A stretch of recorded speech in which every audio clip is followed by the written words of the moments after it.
Iran ಹೊಡೆತಕ್ಕೆ America ವಾಯುನೆಲೆ ಢಮಾರ್ ಆಗಿದೆ. Donald Trump ನಿದ್ದೆಗೆಡಿಸಿದ ಪುಟ್ಟ ರಾಷ್ಟ್ರ ಇರಾನ್ ಹೊಡೆತಕ್ಕೆ ಅಮೆರಿಕ ವಾಯುನೆಲೆ ಢಮಾರ್. ಇಲ್ಲಿ ಡೊನಾಲ್ಡ್ ಟ್ರಂಪ್ ನಿದ್ದೆಗೆಡಿಸಿದ ಪುಟ್ಟ ರಾಷ್ಟ್ರ ಇರಾನ್. ಅಮೆರಿಕ ಏರ್ಬೇಸ್ ಮತ್ತು ಬಾಗ್ದಾದ್ ಏರ್ಪೋರ್ಟ್ ಧ್ವಂಸವಾಗಿದೆ. ಖಮೇನಿ ಹತ್ಯೆಗೆ ಪ್ರತಿಕಾರವಾಗಿ ತೀವ್ರಗೊಂಡ ದಾಳಿ. ಇಸ್ರೇಲ್, ಇರಾಕ್ ಮತ್ತು ಕುವೈತ್ನಲ್ಲಿರುವ ಏರ್ಬೇಸ್ ಹುಡುಕಿ ಹೊಡಿತಾ ಇರುವಂತಹ ಇರಾನ್ ಸೇನೆ. ಕುವೈತ್ನಲ್ಲಿನ ಅಮೆರಿಕ ನೆಲೆಗಳ ಹೊಡೆದು ಹಾಕಿದ್ದೇವೆ. ಟೆಲ್ ಅವೀವ್ನ ಇಂಡಸ್ಟ್ರಿಯಲ್ ಏರಿಯಾವು ಧ್ವಂಸ ಆಗಿದೆ. ಇಸ್ರೇಲ್ಗೆ ಸೇರಿದ್ದ ಕ್ಷಿಪಣಿ ಗೌಡಾನ್ ನಾಶ ಮಾಡಿದ್ದೇವೆ. ದೊಡ್ಡ ಮಟ್ಟದ ದಾಳಿ ಮಾಡಿದ್ದೇವೆ ಎಂದ IRGC.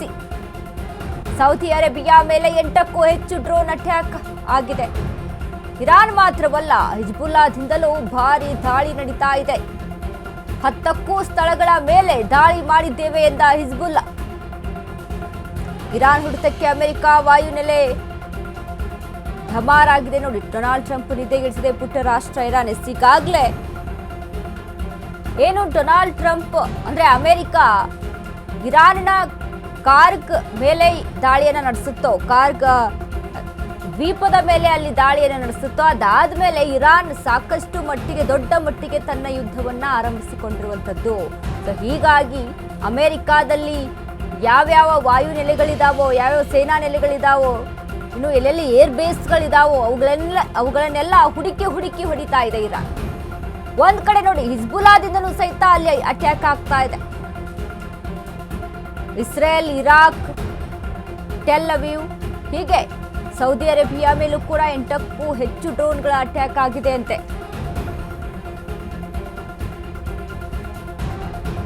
ಹಿಜ್ಬುಲ್ಲಾ ಕಡೆಯಿಂದನೂ ಇಲ್ಲಿ ದಾಳಿ ನಡೀತಾ ಇರುವಂತದ್ದು ಇಸ್ರೇಲ್ ಮೇಲೆ ಮತ್ತು ಅಮೆರಿಕ ಮೇಲೆ. ಇನ್ನು ಮತ್ತೊಂದು ಕಡೆ ಇರಾನ್ ಸಹಿತ ದಾಳಿಯನ್ನು ನಡೆಸ್ತಾ ಇರುವಂತದ್ದು. ದಾಳಿಯ ಪ್ರತಿರೋಧ ಇಲ್ಲಿ ಹೆಚ್ಚಾಗಿ ಕಾಣಿಸ್ತಾ ಇದೆ. ದಿನಗಳ ಕಳೆದಂತೆ ದಾಳಿ ಹೆಚ್ಚಾಗ್ತಾ ಇದೆ. ಯುದ್ಧ ಭೀಕರತೆಯನ್ನ ತಲುಪ್ತಾ ಇದೆ ಹೊರತು ಅಲ್ಲಿ ಕಡಿಮೆ ಅಂತೂ ಯುದ್ಧ ಆಗ್ತಾ ಇಲ್ಲ. ಯಾಕಂದ್ರೆ ಒಂದಕ್ಕೊಂದು ಈಗ ನೋಡಿ, ಇರಾನ್ನಲ್ಲಿರುವಂತಹ ಕಾರ್ಗ್ ದ್ವೀಪವನ್ನ ಹೇಗೆ ಧ್ವಂಸ ಮಾಡ್ತು ಅಮೆರಿಕ, ಅದು ಅಲ್ಲಿ ಪೆಟ್ಟು ಕೊಟ್ಟಾಗ ಮುಂಚೆನೆ ಅದ್ರ ಬಗ್ಗೆ ಅರಿವು ಸಹಿತ ಇತ್ತು ಅಮೆರಿಕಾಗೆ.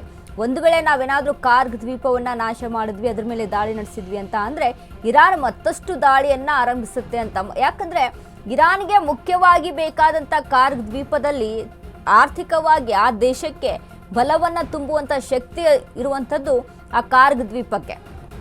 ಸೊ ಹೀಗಾಗಿ ಅದರ ಮೇಲೆ ಏನು ಅಟ್ಯಾಕ್ ಆಯಿತು, ಇದೀಗ ಮತ್ತಷ್ಟು ಪ್ರತಿದಾಳಿ ಹೆಚ್ಚಾಗಿರುವಂಥದ್ದು. ಹೀಗಾಗಿ ಅಮೆರಿಕಾದಲ್ಲಿರುವಂಥ ದೊಡ್ಡ ಬೃಹತ್ ಕಟ್ಟಡಗಳಾಗಿರ್ಬೋದು, ಏರ್ ಬೇಸ್ಗಳಾಗಿರ್ಬೋದು, ಅಲ್ಲಿ ಹುಡುಕಿ ಹೊಡಿತಾ ಇದೆ ಇರಾನ್ ದೇಶ. ಇನ್ನು ಅದ್ರ ಜೊತೆಗೆ ಹಿಜ್ಬುಲ್ಲಾ ಸಹಿತ ಸೇರ್ಕೊಂಡಿದೆ. ಹಿಜ್ಬುಲ್ಲಾದಿಂದನೂ ಕೂಡ ದಾಳಿಯಲ್ಲಿ ನಡೀತಾ ಇರುವಂಥದ್ದು. ಇನ್ನೂ ಯಾವ ಮಟ್ಟಕ್ಕೆ, ಯಾವ ತಾರಕಕ್ಕೆ ಹೋಗಿ ಮುಟ್ಟುತ್ತೆ ಅನ್ನುವಂಥದ್ದು ಇದೀಗ ಗೊತ್ತಾಗ್ತಾ ಇಲ್ಲ ಈ ಯುದ್ಧ. ಯಾಕಂದ್ರೆ 3ನೇ ಮಹಾಯುದ್ಧಕ್ಕೆ ನಾಂದಿ ಹಾಡ್ತಾ ಕಾರ್ಗ್ ದ್ವೀಪವನ್ನ ಧ್ವಂಸ ಮಾಡೋದ್ರ ಜೊತೆಗೆ ಅಮೆರಿಕ ಅನ್ನುವಂಥ ಪ್ರಶ್ನೆಗಳು ಒಂದ್ ಕಡೆ ಕಾಣಿಸ್ತಾ ಇರುವಂಥದ್ದು. ನೋಡಿ, ಯಾಕಂದ್ರೆ ಡೊನಾಲ್ಡ್ ಟ್ರಂಪ್ ಹೇಳ್ತಾರೆ, ಈಗ ನಾವು ಯುದ್ಧ ಆರಂಭವಾಗೋದೇ ಈಗಿನಿಂದ. ಇದುವರೆಗೂ ಆಗಿದ್ದು ಸಹಿತ ಅದು ಯುದ್ಧ ಅಲ್ಲ, ಇನ್ನು ಮೇಲೆ ಏನು ಆರಂಭ ಆಗುತ್ತೋ ಅದು ಯುದ್ಧ ಅಂತ ಡೊನಾಲ್ಡ್ ಟ್ರಂಪ್ ಹೇಳ್ತಾರೆ. ಈ ಮಾತು ಈಗ ಮತ್ತಷ್ಟು ರೀತಿಯಲ್ಲಿ ಇರಾನ್ನ ಕೆಣಕುವಂತ ರೀತಿಯಲ್ಲಿ ಇದು ಆಗ್ತಾ ಇರುವಂಥದ್ದು. ಸೊ ಇದನ್ನೆಲ್ಲ ನಾವು ಗಮನದಲ್ಲಿ ಇಟ್ಕೊಂಡಾಗ ಇನ್ನು ಯಾವ ಮಟ್ಟಕ್ಕೆ ತಾರಕಕ್ಕೆ ಹೋಗಿ ತಲುಪುತ್ತೆ ಯುದ್ಧ ಅನ್ನುವಂಥ ಭೀತಿ ಇಲ್ಲಿ ಹೆಚ್ಚಾಗಿದೆ. ಯಾಕಂತ ಅಂದ್ರೆ ಇದೀಗ ನೋಡಿ, ಇರಾನ್ನ ತೈಲ ಘಟಕಗಳನ್ನ ಇಲ್ಲಿ ಗುರಿಯಾಗಿಸಿಕೊಂಡು ಅಮೆರಿಕ ಹೊಡಿತಾ ಇರುವಂಥದ್ದು. ಇನ್ನು ಅಮೆರಿಕಾದಲ್ಲಿರುವಂಥ ಬೃಹತ್ ಕಟ್ಟಡಗಳಾಗಿರ್ಬೋದು, ದೊಡ್ಡ ಕಚೇರಿಗಳಾಗಿರ್ಬೋದು, ಅಮೆರಿಕದ ನಾಗರಿಕರ ಮೂಲಭೂತ ಸೌಕರ್ಯಗಳನ್ನ ಗುರಿಯಾಗಿಸಿಕೊಂಡು ಇರಾನ್ ದಾಳಿಯನ್ನು ನಡೆಸ್ತಾ ಇತ್ತು. ಇನ್ನು ಅಮೆರಿಕದ ಏರ್ ಬೇಸ್ಗಳ ಮೇಲೆ ದಾಳಿಯನ್ನು ನಡೆಸ್ತಾ ಇತ್ತು. ನೋಡಿ, ಇಲ್ಲಿ ಇರಾನ್ಗೆ ಇರುವಂಥ ಅಸ್ತ್ರಗಳು, ಈ ಡ್ರೋನ್ಗಳ ಬಳಕೆಯನ್ನು ಹೆಚ್ಚಾಗಿ ಮಾಡುತ್ತೆ ಇರಾನ್. ಈ ಡ್ರೋನ್ಗಳ ಸ್ಟಾಕ್, ಶಸ್ತ್ರಾಸ್ತ್ರಗಳ ವಿಚಾರಕ್ಕೆ, ಡ್ರೋನ್ಗಳ ವಿಚಾರದಲ್ಲಿ ನಾವು ಮಾತನಾಡೋದಾದ್ರೆ ಇದು ಇರಾನ್ ಹತ್ರ ಬಹುತೇಕವಾಗಿರುವಂಥದ್ದು.